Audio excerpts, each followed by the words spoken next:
காலை வணக்கம், காலை வணக்கம். நீ காலை சத்துவ வணக்கம். சரகள் பேசுனார் திரும்ப ஜாயின் பண்ணியிருக்கோம். ஏன் பேச்சு முடிச்சிருக்கோம். ரொம்ப நன்றிங்க ஐயா. காலை வணக்கம் ஐயா. நம்ம 150வது குரல்ல இருந்து படிக்கணும். இந்த வாரம் 10 குரல், 150லேருந்து 160 லைன் வரைக்கும் படிக்கலாம். திருவூர் பகவல்ல இருந்து நம்ம டைட்டிலுக்கான குரலை ஞாபகப்படுத்திக்கிட்டு, இந்த தியானத்தை பற்றி நம்ம எல்லாருக்கும் ஒரு புரிதல் இருக்கும். பட் அதை பற்றி ஒரு சின்னதாக ஒரு இன்ட்ரோடக்ஷனை எப்படிலாம் பண்ணால் கரெக்டான தியானம்ன்றத அவங்களோட புரிதலை சொல்லலாம். எல்லாரையும் சொல்கிறதையும் நம்ம கேட்டுக்கலாம். தியானம் வந்து நமக்கு ரொம்ப ஒரு பெரிய லெவலில் சப்போர்ட்டாக இருக்கும் தன்னை அறிதலுக்கு. ஸோ நம்ம அறிவில் விளக்கம் பெறுறதுக்கும், நம்ம உள்ள ஒரு ஜோதியை பார்க்கறதுக்கும், உள்ள நாத ஓசையை கேட்கறதுக்கும், இல்லை இந்த பேரானந்த நிலைகள்லாம் அனுபவிக்கிறதுக்கு இதெல்லாம் படிநிலைகளாக சொல்கிறாங்க இல்லைங்களா. அதுக்கு தியானம் வந்து ஒரு பெரிய ஒரு இருக்கிற ஒரு 10 குவாலிட்டி தராங்கன்னா அது ஃபர்ஸ்ட் குவாலிட்டி தியானமாக நிற்கும்.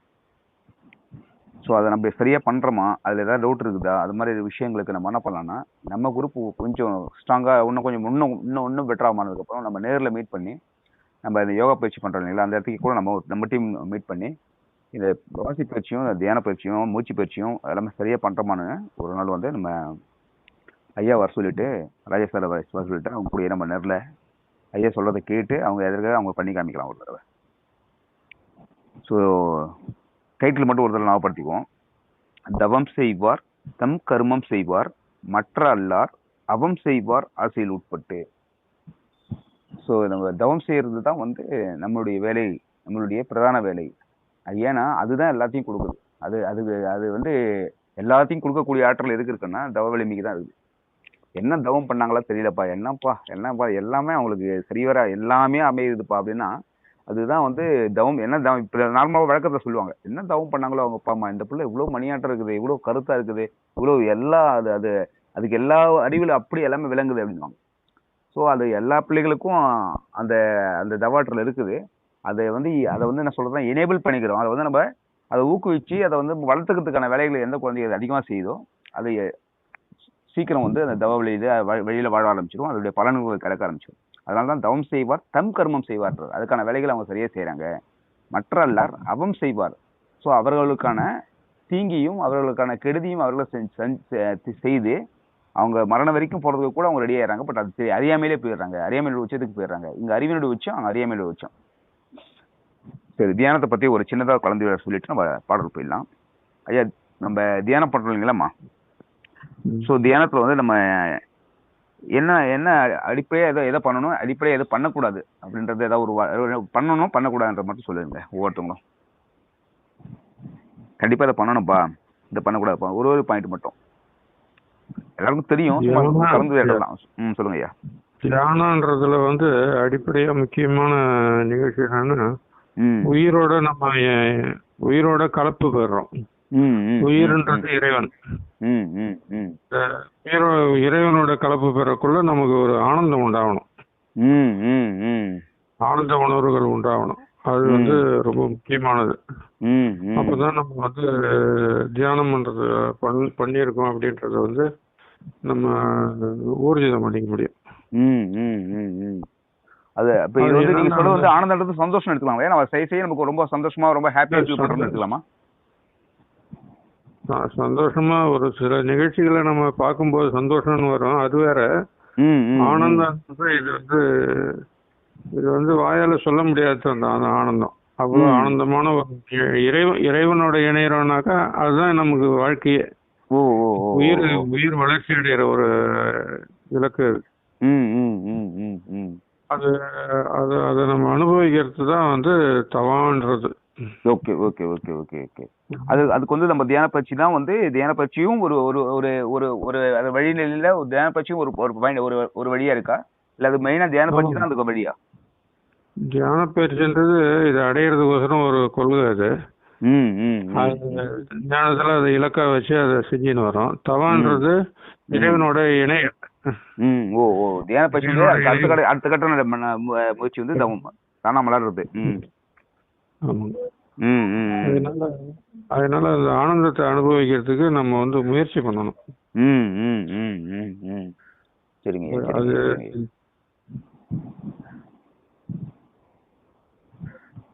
சுரேஷ் சார், சரி நம்ம கண்டினியூ பண்ணுவோம். இப்ப போயிடலாங்களா? இது தியானத்தை பத்தி ஒரு நம்ம எது பண்ணணும், ஏதாவது பண்ணக்கூடாது, ஏதாவது சின்னதா ஒரு புரிதல் இருந்தா உங்களுக்கு புரிதல் இருக்குங்களா? கண்டிப்பா எல்லாருக்கும் ஒரு ஒரு கண்ணோட்டம் இருக்குமோ, அது சொல்லுங்க.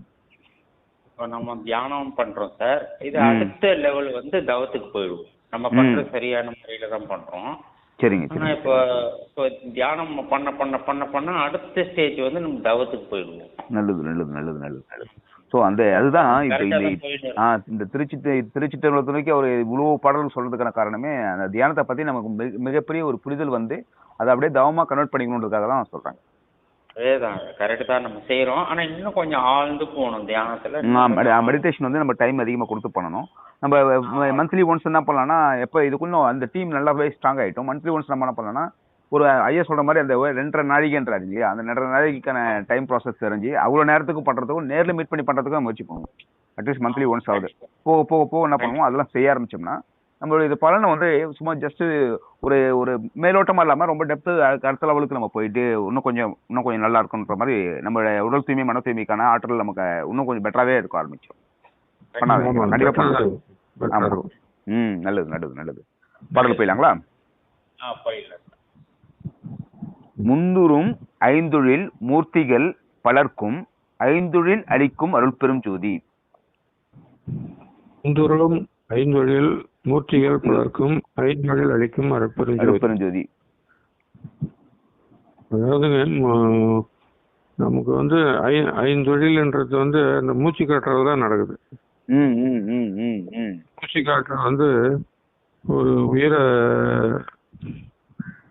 தாமதம் பண்ணுது, இறப்பும் செய்யுது.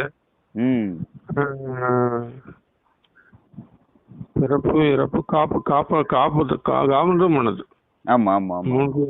மூன்று தொழிலுமே செய்யுது. மூர்த்திகள் பலர்க்கும் ஐந்தொழில் அளிக்கும். இது போன வாரம் படிச்சுட்டு வந்த லைனை அதில் திரும்ப ஆரம்பிச்சிட்டேன். பரவாயில்ல.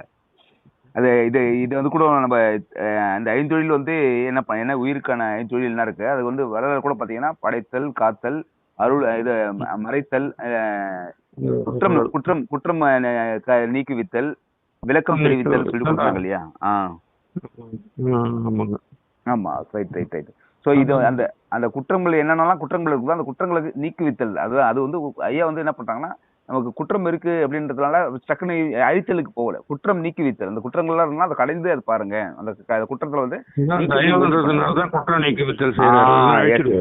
ஆமா ஆமா ஆமா. இது வந்து அது வந்து இறைவனுக்கு பாத்தீங்கன்னா ஐந்தொழில பாத்தீங்கன்னா படைத்தல் இருக்குது, காத்தல் இருக்குது. தப்பா இருந்துச்சுன்னா அழிச்சிடும். ஆனா ஐயா வந்து ஒரு படி மேல போயிட்டு அந்த கருணையும் அன்பினுடைய படி மேல போடுறாங்க. குற்றம் நீக்குவித்தல் ஒரு வைக்கிறாங்க. அது அப்புறம் விளக்கம் தெரிவித்தல் வைக்கிறாங்க, அறிவியல விளக்கம் தெரிவித்தல் வைக்கிறாங்க. ஸோ இந்த ஐந்தொழில வந்து இவ்வளவு கொஞ்சம் டிவிஷன் கொடுத்து இந்த அன்பின் கருணையும் அதிகப்படுத்தி எல்லாருமே வந்து நல்லா இருந்தணும் கண்டிப்பா அப்படின்றதுக்கான வெளிப்பாடா வந்து இந்த ஐந்தொழிலுக்கான புதிய பரிமாணமும் இந்த அருட்பெருஞ்சோதி ஆண்டவர் மூலியமா அவருக்கு கிடைச்சது. அதே பரிமாணத்துல தான் நம்மளும் இருக்கணுன்றதுக்காக தான் கொடுக்குறாங்க. ஸோ அது லேட்டஸ்ட் வெர்ஷனா திருவள்ளுப்பாவில் வந்து அகவல் வந்து ஐயா நம்ம கொடுக்குறாங்க. ஸோ ஐந்தொழில் ஒன்று இருக்குது, அதை வந்து அதனுடைய பரிமாணம் இப்படியும் இருக்குதுன்றத வேறொரு கோணத்துல அதில் காமிக்கிறாங்க. இது போன வாரம் படிச்சிருக்கோம். அதுக்கு அடுத்தது இதுன்னு பார்க்கலாம். பெரிதினும் பெரிதாய் சிறிதினும் சிறிதாய் அரிதினும் அரிதாம் அருட்பெரும் ஜோதி. பெரிதினும் பெரிதாய் சிறிதினும் சிறிதாய் அரிதினும் அரிதாம் அருட்பெரும் ஜோதி. இறைவன் வந்து பெரிய பொருளாகவும் மாறுறாரு. அதாவது அது வந்து அஷ்டமா சித்தின்னு சொல்லுவாங்க. பெரிசாவும் ஆவாரு, சிறிதாவும் ஆவாரு, ரொம்ப அரிதான பொருளாகவும் ஆவாரு. எல்லாமே வந்து அந்த அருட்பெருஞ்சோதி தான் ஆகுது. அரிதான பொருளாகவும் அவர் தான் மாறிடுறாரு. Okay okay. அது வந்து எப்படி கொடுக்குறாருன்னா, நமக்கு தவத்தினால தான் கொடுக்குறாரு. தவத்துல உயர்ந்து போக அந்த அஷ்டமா சித்தின்றது நமக்கு வாய்க்கும். ஒரு பிரார்த்தனை நடத்துறோம், ஒரு பிரார்த்தனை பண்றோம், எனக்கு இது நடக்காம இருக்குது, நடக்கணும் அப்படின்னு சொல்லும் போது அதெல்லாம் நடக்கும். கேட்டதுதான் கிடைக்கும். எண்ணியவாறு அப்படின்னு சொல்றாரு இல்லைங்களா, அது நடந்துருமோ?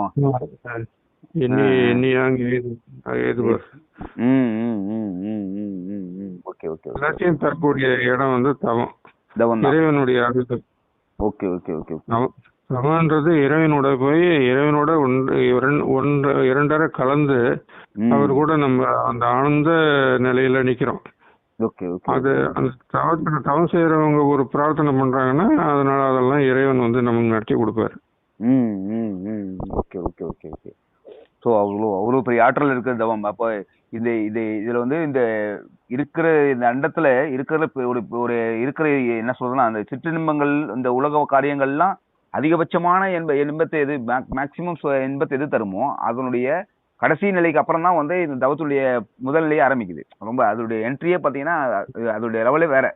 அது வந்து நம்ம வந்து இங்க இருக்கிற இன்பத்துக்கும் அதுக்கும் சம்மந்தம் இல்லாத அளவுக்கு இருக்கும். அது இப்போ வந்து அதுதான் சொல்றாங்க இல்லைங்களா, வந்து ரொம்ப எல்லையில்லா ஆனந்தம் அளித்துன்றாங்க இல்லையா. அந்த வந்து அது வந்து எல்லையே கிடையாது. இது வந்து ஒரு ஒரு குறிப்பிட்ட சலிப்பு வந்துடும், சோர்வு வந்துடும், இது நம்மள காணாம போயிடும், இல்ல வந்து இது யாராலும் திருடப்படும் அப்படின்ற மாதிரி. இதுக்கு வந்து இது வந்து மாயமான இருக்குது, மறைஞ்சிடும் அது. பட் அது வந்து எல்லையில்லாத ஒரு ஆனந்தமா இருக்குது. அந்த அந்த மாதிரி புரிஞ்சுக்கிறது தான் சரியா இருக்கும்னு நினைக்கிறேன் இந்த இடத்துல. அது இறைவன் தான். அப்ப வந்து நமக்கு வந்து அந்த சந்தோஷத்துக்கு தொய்வே இல்லாத, அந்த ஒரு ஆனந்தத்துக்கு தொய்வே இல்லாத ஒரு மிகப்பெரிய ஒரு வாழ்வில் அது உள்ள இருக்குது. அதற்கு நம்ம முயற்சி பண்ணணுன்றது தான் அந்த தவத்துக்கான வலிமையா புரியுது. அதுக்கு அடுத்த பாத்தீங்கன்னா, காட்சியும் காணா காட்சியும் அது தரும் ஆட்சியும் ஆகிய அருட்பெரும் ஜோதி. காட்சியும் காணா காட்சியும் அது தரும் ஆட்சியும் ஆனா அருட்பெரும் ஜோதி. காட்சியும் அது தரும்னாக்கா காட்சியாவும் வந்து காட்சி பொருளாவும் உலகன்றத வந்து விளங்க வச்சுட்டு இருக்குது. காட்சி இல்லாத அந்த வெட்ட வெளியாகவும் அதுதான் இருக்குது. ஓ ஆட்சியும் ஆகிய அருட்பெருஞ்சோதி அது தரும் ஆட்சியும் அதுதான் அரசாட்சியை செய்யுது. ஆட்சியும் செய்யுது. உலகத்தை வந்து எல்லா நிர்வாகத்தையும் நடத்துது. விடுஞ்சதுன்னா எல்லா வீட்டிலும் எழுந்திரிக்கவும் அதாவது வேலையை செய்யவும் அதாவது ஓட எல்லாம் செய்யறதுக்கும் அந்த அருளாற்றல் நடந்துக்கினே இருக்குது. இப்ப நான்ற நிலைமையில பேசிட்டு இருக்கோம். நம்ம ரொம்ப டீப் ஸ்லீப் போறதுக்கு அப்புறம் நம்ம நவான்றதே மறந்து தூங்கிடுறோம். திருப்பி விழிப்பதுக்கு அப்புறம் நம்ம தெரியும் இந்த செயலாம் யார் செஞ்சு தராங்கன்னா இவர் தான் செய்யறாரு. அவருடைய இயக்கம் இருக்கிறதுனாலதான் எல்லா உயிர்கள் உண்டாகிறதும் செயல்படுறதும் எல்லாம் வந்து அதனுடைய ஆனந்தமா இருக்கிறதுக்கும் காரணமா இருக்கிறது அதுதான். அவர் வந்து எல்லாம் மறைமுகமா தான் நடக்குது, மறைப்பா தான் இருக்குது அதெல்லாம். ஆனா இந்த காட்சியும் அந்த காண முடியாத காட்சியை காணலாம், அந்த காட்சியும் அது தரும்ன்றாங்க இல்லையா. இந்த பாடலே சொல்றாரு, காட்சியும் காண முடியாத ஒரு காட்சி, அது காட்சியும் அது தரும். ஆமா, காட்சியை வந்து அந்த சில நேரத்துல வந்து அது கனவின் மூலமா காட்டும். சிலருக்கு வந்து அது அனுபவத்துல உணர்த்தும். நம்ம தியானத்துல ஏதாவது அந்த ஜோதி தெரியுதுன்றதுக்கான பொருள் எடுத்துக்கலாம். அதுல தியானத்தை நல்லா அப்ப வடலூர்ல அந்த உள்ளார நெற்றி பூர்வ மத்தியில திருச்சிற்றம்பலத்துல எரியிற அந்த ஜோதியை தான் அவர் வந்து வெளிச்சம் போட்டு காட்டுறாங்க.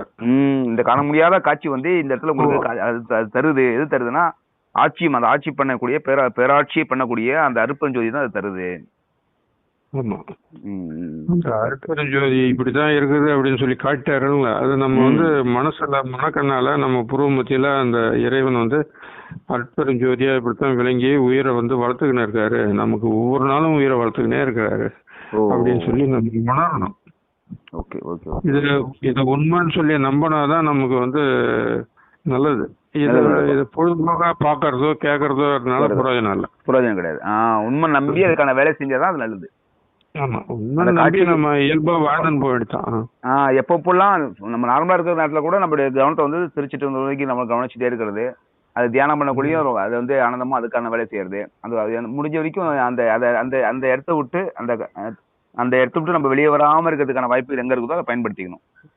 மறுபடியும் வந்து அந்த இடத்துக்கு வந்து சேர்ந்துடணும். அதாவது வீட்டுக்குள்ள நம்ம வந்துடுற மாதிரி உருவமத்திக்குள்ளேயே நம்ம போக தெரியணும். எப்பெல்லாம் நமக்கு வந்து வெளியில போறோமா திரும்ப வீட்டுக்குள்ள வர மாதிரி நம்ம சிந்தனைகள் வந்து அத்தியாவசியத்துக்கு வெளியே போகுது, திரும்ப எடுத்து வந்து அங்க வச்சுக்கணும். அதே சதாகாலமா அதே இருக்க ஆரம்பிக்கணும்.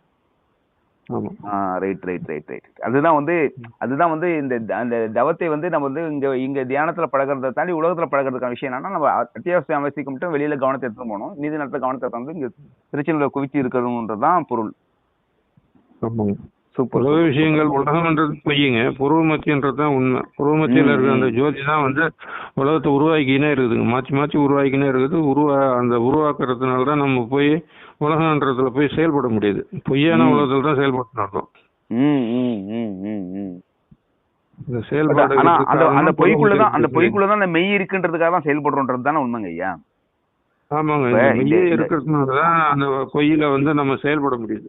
ஆமா, அந்த இது இல்ல, அந்த பொய்யில வந்து செயல்படுறதுக்கான நோக்கமே என்னன்னா இந்த மெய்க்குள்ள போறதுக்காக தான். இந்த மெய்க்குள்ள நம்ம போறதுக்கு நமக்கு சில அடிப்படை விஷயங்கள்லாம் வர்றதுனாலதான் இந்த பொய்க்கு வந்து வழங்கப்படுது. கடவுள் அதை கொடுத்தே இருக்க மாட்டாங்களே, கொடுத்துருக்க மாட்டாங்க. இப்ப இதெல்லாம் வழங்கப்பட்டது எதுக்குன்னா அது பொய்யா இருக்கிறதும், அந்த பொய்யை வந்து நம்ம வந்து அதை பயன்படுத்திக்கிட்டு அதை வந்து மெய்யா நம்ம மாத்திக்கிறது. அதாவது இது துடுப்பு மாதிரி தான். துடுப்பு எடுத்துக்கிட்டு நம்ம பயணம் பண்றோம்.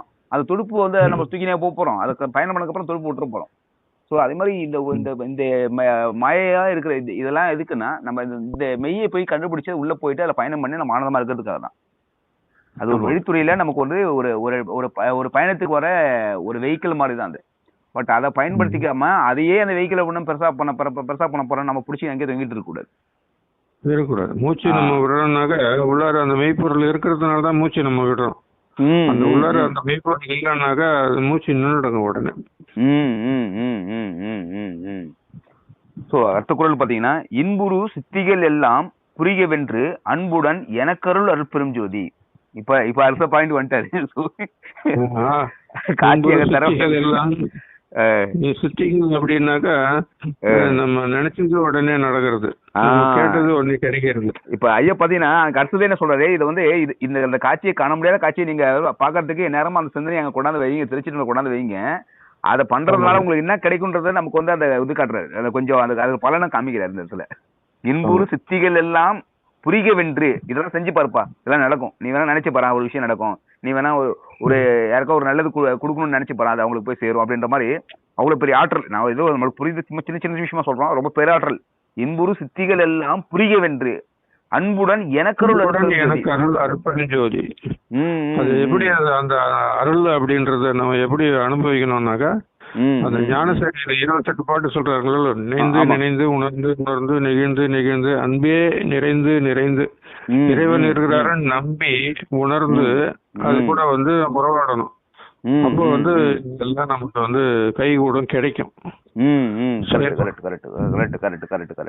இது வந்து அவருக்கு மட்டும் அனுபவம் நம்ம எடுத்துக்கூடாது. இதுல ஒரு சின்ன ஒரு புரிதல் என்னன்னா, இது இப்ப நான் நினைக்கிறது கரெக்டா சொல்லிட்டுங்க.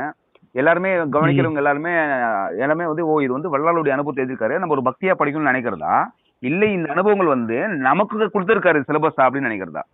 இந்த சித்திகள் எல்லாமே கூட இதை சரியா பயன்படுத்துறவங்களுக்கும் வரும் அப்படின்றத எடுத்துக்கலாமா? நமக்கு கொடுத்துருக்காருன்னு தான் எடுத்துக்கணும். அதாவது அவர் வரைக்கும் அதை அனுபவிச்சுட்டு போறதா இதெல்லாம் எழுதியிருக்க மாட்டார்.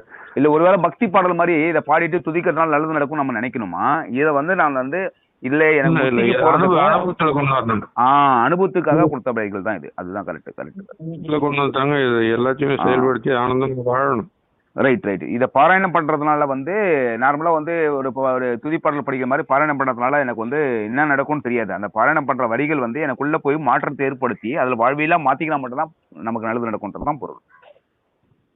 இயற்கை உண்மையை தான் பூராமே சொல்றாரு. இயற்கை எப்படி நடந்துன்னு இருக்குது, தோன்றுறது எப்படி மாற்றியது, இதெல்லாம் இதை வந்து நம்ம செயல்பாட்டுல அனுபவத்துல கொண்டு வர்றதுக்கோசரம் இதெல்லாம் சொல்லி கொடுக்குறாரு. அருள் அப்படின்ற இடம் தான். அருளை வந்து எப்படி அருளியது எல்லாம் ஆகுமீது உண்மை அருளுற முயலுக என்று அருளிய சிவமேன்றாரு. அருள் அப்படின்றது வந்து உயிர்கள் உற்பத்தி ஆகிறது தாங்க. அந்த அணுக்கள் தோன்றது, பொருள்கள் தோன்றது, உயிர்கள் தோன்றது அப்படின்றது எல்லாமே வந்து அந்த அருளுடைய செயல்பாடு தான். அருளை பார்க்க முடியுமானா பார்க்க முடியாது, அதை வந்து இது பண்ண முடியாது. ஆனா இந்த பொருளா வச்சு நம்ம பார்த்து அதை உணர்ந்துக்கணும். வாழைப்பழம் நம்ம கைக்கு வருதுன்னா அது இறைவன் தான் வர்றாரு அப்படின்றத வந்து உணர்றது தான் வந்து அந்த இங்க நம்ம பார்க்கக்கூடிய அத்தனை காட்சியிலையும் அவர் தான் இருக்காரு, அவர் என்று இல்லமே இல்லைன்ற மாதிரி நம்ம வந்து அவ்வளவு தூரத்துக்கு அதை வந்து எல்லாமே இறைப்பேரனுடைய தத்துவத்தினால தான் விளங்கி இருக்குன்றதை நம்ம புரிஞ்சுக்கணும். கடைசி பொருள் இன்னைக்கு இந்த வாரத்துக்கான கடைசி பொருள், இரவா வரமளித்து என்னை மேலேற்றிய அறவாழியாம் கனி அருட்பெரும் ஜோதி.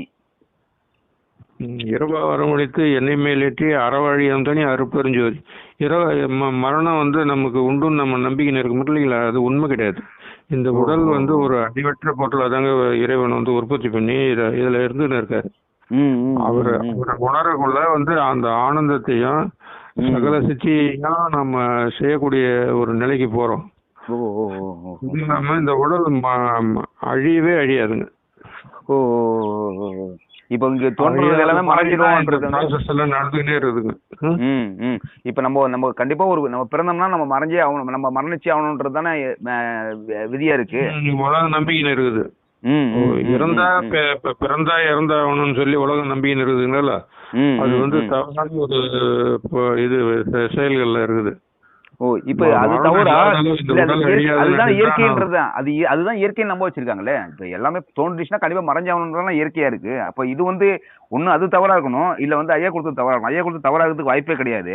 அப்படின்னா ரெண்டுமே கொண்டு ஒரு கான்ட்ரவர்சியா இருக்கிற மாதிரி இருக்குல்ல, இல்ல வந்து கரெக்டான விளக்கமா தான் இருக்குங்களா? வள்ளலாறு, சிவானந்தர் இவங்கெல்லாம் வந்து அதை கண்டுபிடிச்சு அழியாத ஒரு நிலையில இருக்க முடியும் அப்படின்னு சொல்லிட்டாங்க. அதுக்கு வழியும் சொல்லிட்டாங்க. அதுக்குதான் வந்து அந்த ஐம்புலன்கள் ஜீவகாரணி ஒழுக்கம்னு சொல்றாங்கல்ல, அதெல்லாம் விஷயம் இருக்குது. அந்த ஜீவகாரணி ஒழுக்கம் தெரியாதவங்க அழிஞ்சிருவாங்க. கட்டுப்பாட்டுக்கு வந்துட்டாங்கன்னாக்கா அதெல்லாம் வந்து தேவைக்கு பயன்படுத்திக்கின்னு பேசாம தேவையில்லாத சமயத்துல தவத்துல இருப்போம் அப்படின்னா அதெல்லாம் அழியாது, அழிவில்லாத ஒரு பொருளா இருக்கும். கரெக்ட். ஸோ இது வந்து அதுதான் வந்து இது நமக்குள்ள இருக்கிற ஆற்றலை உணர்றதுக்கான வாய்ப்புகள் அத்தனையும் சரியா பயன்படுத்தி நம்ம அந்த ஆற்றல் கிட்ட போயிட்டோம்னா இந்த பிணியெல்லாம் நமக்கு போயிடும். பசி பிணியில இருந்து உறக்கத்துல இருந்து எல்லா விஷயத்துலயும் நம்ம வந்து நமக்குள்ள பேராற்றல் உணர்ச்சி இந்த அண்ணல்கள் எல்லாம் போயிடும்ன்றதுக்காக தான் இவ்வளவு விஷயங்கள் படிச்சிருக்காங்க. போயிடும், பசி பிணி போயிடும். எப்பயுமே வந்து அந்த பேரொழியிலேயே நம்ம கலந்துட்டு இருக்கோம். சூப்பர். ஏன்னா இந்த விஷயத்துல நம்ம ரொம்ப ஸ்ட்ராங்கா ஆயிடணும். இது ஒரு பக்தியா மட்டும் படிக்காம இது முக்திக்கு போறதுக்கான ஒரு மூலக்கூறுகளாகவும் ஒரு என்ன சொல்லலாம், நம்ம ஒரு பெரிய ஒரு சமையல் பண்ண போறோம்னா அதுக்கான என்னென்ன காய்கறியில இருந்து அதுக்கான பொருட்கள் எல்லாமே வச்சு இதை பண்ண போறோம் இல்லையா? அதே மாதிரிதான் நம்ம வந்து இந்த ஆனந்தத்தை அனுபவிக்கிறதுக்கும் நம்மளுடைய பிரச்சனைகள் எல்லாமே சால்வ் பண்றதுக்கும் நமக்கான வழிமுறைகளை அதை கொடுத்துருக்காங்கன்றதுதான் நம்ம எடுத்துக்கணும். ஆமா, அதை எடுத்து நம்ம தெரிஞ்சுக்கணும்னாக்கா நமக்கு வேலை முடிஞ்சிடுது. தெரியாதே இருந்து மாட்டு போயிடுறோம். தெரிஞ்சுக்கிட்டு அதுல பயணம் பண்ணிட்டோம்னா நம்ம அதுல சிறப்பா வந்துடும்ன்றதுதான் பொருளா இருக்கு. சூப்பருங்க ஐயா, ரொம்ப நன்றி. சில நம்ம ஒரு பாடல் படிச்சுக்கிட்டு நம்ம ஜோதி பாடலும் திருவனுப்பம் படிச்சு கிளாஸ் முடிக்கலாம். பாடல் எல்லாம் படிச்சலாமா? பெரிதினும் பெரிதாய் சிறிதினும் சிறிதாய் அரிதினும் அரிதாம் அருட்பெரும் ஜோதி காட்சியும் காணா காட்சியும் அதுதரும் ஆட்சியும் ஆகிய அருட்பெரும் ஜோதி இன்புறு சித்திகள் எல்லாம் புரிகவென்று அன்புடன் எனக்கருள் அருட்பெரும் ஜோதி இரவா வரமளித்து என்னை மேலேற்றிய அறவாழியாம் தனி அருட்பெரும் ஜோதி அருட்பெரும் ஜோதி தனி பெரும் கருணை அருட்பெரும் ஜோதி அருட்பெரும் ஜோதி தனிப்பெரும் கருணை அருட்பெரும் ஜோதி பெரும் கருணை அருட்பெரும் ஜோதி அருட்பெரும் ஜோதி தனி பெரும் கருணை அருட்பெரும் ஜோதி அருட்பெரும் ஜோதி அருட்பெரும் ஜோதி தனிப்பெரும் கருணை அருட்பெரும் ஜோதி. ரொம்ப ரொம்ப ரொம்ப நன்றிங்க ஐயா. எல்லாருக்கும் நம்ம நண்பர்கள் அனைவருக்கும் பங்கேற்ற பங்கேற்ற அனைவருக்கும் ரொம்ப நன்றி. ஒரு வாரம் சனிக்கிழமை இந்த அந்த 1 மணி நேரம் தவத்துக்கான நேரத்தை கொடுத்து எல்லாருமே ஒரு சிறப்பான ஒரு நல்ல அனுபவத்துல பயணம் பண்றதுக்கு எல்லாருமே ஒட்டுமொத்த துணையா நின்று இந்த பயணத்தை சிறப்பா தொடர்ந்துட்டு இருக்கோம். இது அப்படியே இறைவனுடைய திருவருளால கண்டிப்பா தொடரணும்னு சொல்லிட்டு இறைவனுடைய ஒரு விண்ணப்பம் வச்சுட்டு நம்ம எல்லாருக்கும் நன்றி சொல்லுங்க ஐயா. ரொம்ப நன்றிங்க ஐயா. நன்றிங்க ஐயா. பார்க்கலாங்க ஐயா. அடுத்த வாரம் கண்டிப்பா பார்ப்போம். நன்றி நன்றி ரொம்ப நன்றி. Thank you thank you